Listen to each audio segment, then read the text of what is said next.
My name is Wulfpak, and I activate the drums at ceremony. I like to help humans, especially women, get into their primal power and really get at the gifts that are in their soul. And I find that they find these gifts on the other side of fear, on the other side of shaking and moving out the trauma energies and the fear energies that block their expression. So what we do at my ceremony is we get wild, we get feral, we get free, we allow nervous and scared people to really express in the ultimate way. And that's the goal of our free expression ceremony. When I'm working with clients one-on-one, we do a little bit of shamanic activation to get their own blocks moving, and then we focus in on coaching their true gifts, like the gifts that their soul wanted to bring into this world. I got on it by drumming with the hippies in the woods. Honestly, someone asked me, like, how'd you get so into drumming? And I was like, to be fair, like, me and my friend both had the same answer at the same time. We said, we took acid at the Rainbow Gathering. Like, we went into the woods for years and years on the magical Gypsy Road warrior path and held ceremony for the family in the woods. And especially my main drumming family is up in Mount Shasta. And we get real. We hold full moons every single month of the summer, and we allow people in the community and visitors passing through the mountain to like feel into that deeper activation in the middle of the night. We go all night long, sundown to sunrise. And it's just been the most magical thing I've ever done. So I just am continuing it down here in Joshua Retreat. Wow, I was really stuck. I was in society. I was in Portland, Oregon before I got on the road. And me and my partner at the time were really feeling restless. We were feeling like we didn't want to do the rent game anymore. We had rented an apartment that was like all the way in the woods, but they were still hiring like leaf blowers to be outside every night. Like it was just, I snapped. I snapped at the ability. My nervous system stopped being able to be around the buzzing and the freneticness of society. I had to turn off my fridge. I had to have a panic attack at the leaf blower guy. I couldn't get away from the bullshit. And so I got in the van and went into the woods. And it was like the single most transformative thing in my life because I didn't know what I was getting into. But as soon as I got on the road, I found that there was a road family and that there was people loving and caring for each other on that tribal level. And what I realized we were missing in town was the feeling of tribe. And so my main work is to help people get past that feeling of separateness that has an illusion created by society and get back to either their tribal family with the real people they're meant to spend this lifetime with, or the gifts of their soul, which will get them to their tribal families. Fear. I mean, fear is what stops people from getting on anything. And even, when people say like laziness or just malaise or numbness, fear is under that. And what's under fear is grief. And so people are stopped by getting on the path from fear of, losing money, not having the comforts of society, like being judged by their friends. And then, but what's heartbreaking about that is what's on the other side of that is their truest expression.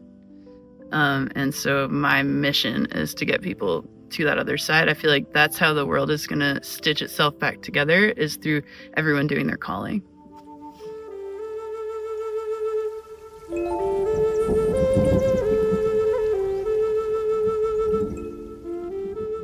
Yeah, I was in advertising and animation.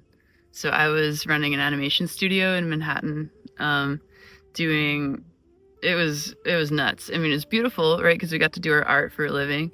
But I had to come up with thousands and thousands of dollars per month through my art for like this fancy studio we were renting and paying all the people and dealing with advertising bros and having martinis with people I just really didn't want to have martinis with until I was like, I actually left that career when they offered me a higher stance. Like when they were saying, you're going to be a commercial director, we're going to sign you to this agency. I was like, I'm out. And I went to then do visual art, which I had a long career in visual art in Portland, and then I just cut out entirely. So I went from film school to visual art to the woods, basically. Yeah.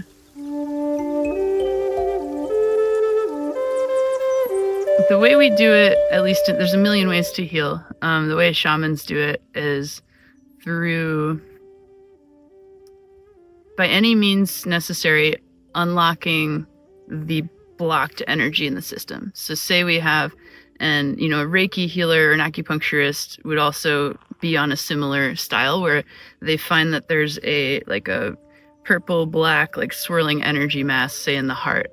Say someone had a big heartbreak or a loved one died or grief, that kind of love grief lives in the heart, for example. And then what we do is employ shamanic techniques, whether it's rattling, drumming, singing, to actually vibrate the stuck energy out of the body. And so, we also employ psychedelic medicines.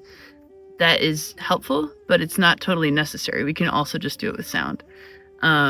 Tapping, sound, energetic healing, any method necessary to get that energy moving out of the blocked area, specifically the blocked chakra.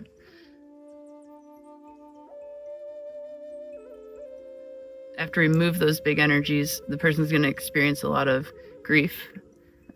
We call it purging through any means necessary. There's the puking purge, there's spitting, there's hacking, coughing, there's shaking is a huge one for trauma release.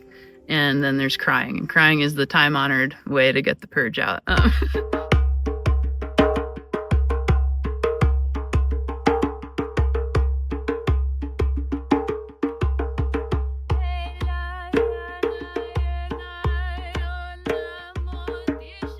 If someone is experiencing body dis-ease, like body pain or symptoms that are unpleasant that keep returning, that the doctors keep saying don't have a bodily root.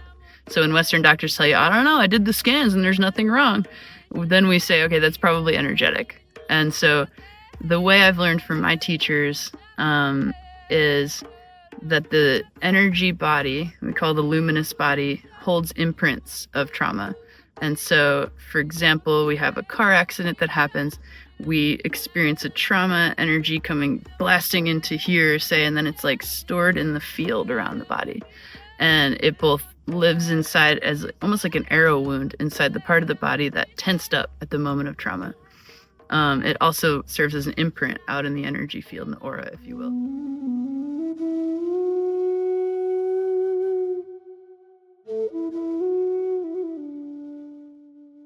Wow, I am like a completely different person inside and out. I don't even remember the person who was renting a studio in Manhattan, to be honest. I almost blocked it out. I had to heal that one too, How am I different? I now experience like the joys of life. I experience a more full range of emotion. I'm no longer like numbing, because I was just a deeply sensitive nervous system in an unfriendly world. I mean, the middle of 27th Street and Broadway, For someone neurodivergent with extreme sensitivities, I don't even know. I must have been checked out. So I left Manhattan when I started experiencing extreme panics and bizarre dreams that were like Inception, with like buildings crumbling in on me and just like really gnarly like energies of like I have to get the fuck out of here. And since then, on the healing path, I have done a lot of purging.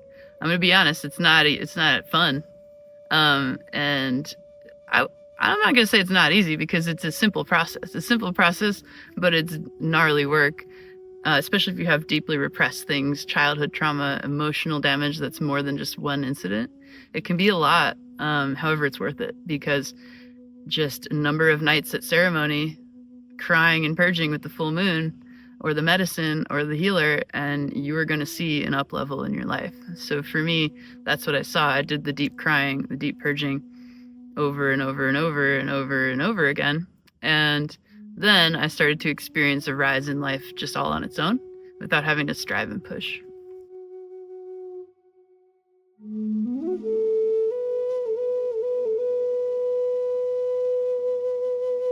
Face your shit.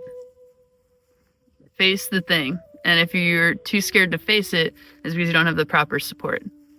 And so that can be the challenge for people, is to find the right environment, I guess, and honestly, friend, healer, collaborator in it. You can't do it alone. Is another advice I would give. I was blessed to have after a series of bad boyfriends, I got a shaman, and I got someone who said, look, Spirit's telling me to take you down the path. And someone was there, and I think everyone could have that experience if they simply follow. That'd be the other advice: follow the intuition of Spirit. Follow what Great Spirit is telling you to do. Go left, go right, go with that person, go to that party.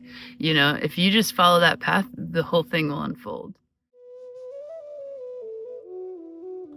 You can find me on the Instagrams at Wulfpak Drums, or you can go to my website, which I can post in the link to this. And you're welcome to email me as well, Wulfpak Drums, and I'm open for one-on-one sessions. We're going to do some shamanic activation, get your healing moving, and then we're going to go right into coaching on your soul's dream.